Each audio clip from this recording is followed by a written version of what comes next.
Hey guys, so in this video we're going to go through a very quick demonstration of how you would add a constraint to your optimization.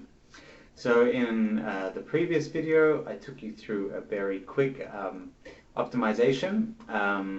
You may remember the market in question was France and we were running one for Listerine. So let's just say as I move down and I start reviewing my results, I decide that there's something about the optimization that does not meet business requirements. So let's say I move down here and I notice, okay, this is kind of cool. The optimization is moving around some money across media. So you can see our current plan has $2.6 million of spend in TV and $0.5 million of spend in digital. But the optimal has moved and changed the mix a bit, so now it's only recommending $1.7 million of spend in TV and $1.4 million in digital. So that may be good, that may be satisfactory, and we could move ahead and take this and present it to the planners. But you may realize already that this will contradict some agreement that was already in place for Listerine. Say you had already committed at least $2 million of your budget in TV. So what I'm going to show you is how to go ahead and rerun this optimization with a constraint that forces in $2 million of spend in TV. So very useful shortcut is to go ahead and say, and to just download the exact same file that was used to run this optimization. So I'm going to click the download link next to the input file, and I'm going to open the Excel input file for that optimization. Just give it a second to open and make sure we have it in the right screen, and then enable editing. And so let's move over to the constraints tab. So you'll see that we still have all the default constraints that we've taken you through on earlier videos. But in this one, I want to just do a very simple minimum on TV. So again, what we're trying to do is make sure that the optimization spends at least $2 million in TV.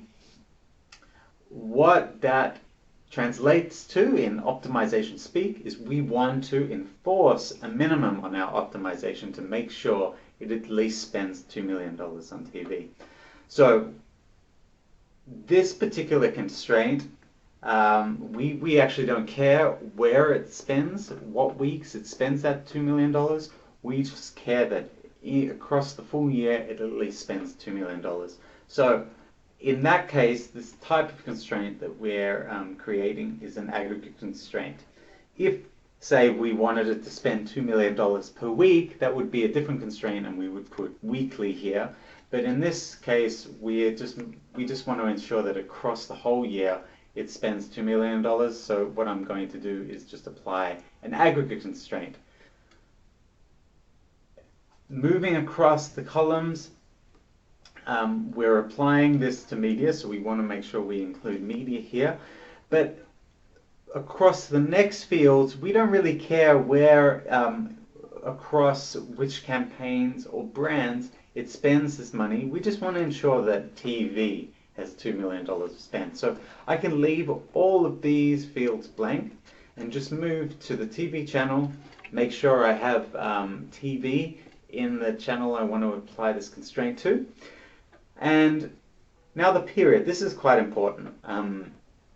Again, this optimization that we ran through with you was a full year 2016 optimization. So I want to apply this constraint to that same year. So I'm going to apply it to CY 2016 because that refers to the full year. And so now comes to actually applying the spend I want to set as minimum. So by default, we give you max spends to make sure that our recommendations don't exceed maximums. But in this case, I want to actually set and enforce a minimum spend. So what I'm going to do is go ahead and just apply $2 million in the minimum spend column, and then simply go through and put 1 in the use column to tell the optimization that I want to use this constraint. So Graham, where is the definition for CY16? Like if I wanted to apply it on another time period, how would I go about doing Great question. So by default, we provide some time periods that are defined, some labels for time periods that are defined on the time period tab. CY 2016 is a default time period that will be generated when you build an optimization file. But as Shiva says, this could be just the constraint I want to apply across a particular month. So I could apply it on January, in which case I would then specify the weeks of January, which would be, say, 14 to 18 in this case. And then I've defined the time period across my optimization. So if I went back to the constraints tab, I could use Jan here as the constraint in question. But of course, what I'm trying to do here is just simply put a constraint across the whole year, so I'm going to use CY 2016. Very important, I've applied a constraint. Let's go ahead and make sure I put a description and a title. So I'm going to say here, France Listerine is my title. Here, enforce min of $2 million spend in CY 2016. Great, I'm going to save that. And now I can simply go back to my optimization and run this. So I'll go click on the Build Run tab, navigate to where I've saved the optimization, click that, upload it, and run. And let's hope that it does what we want it to do. And let's see, so nicely we can actually check that real quick. So it looks like it's still being enforced in our other full budget constraints are still being enforced.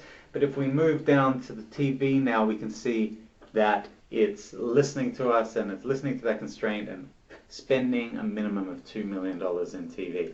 So there you go. That's how you put in a very simple constraint into the optimization.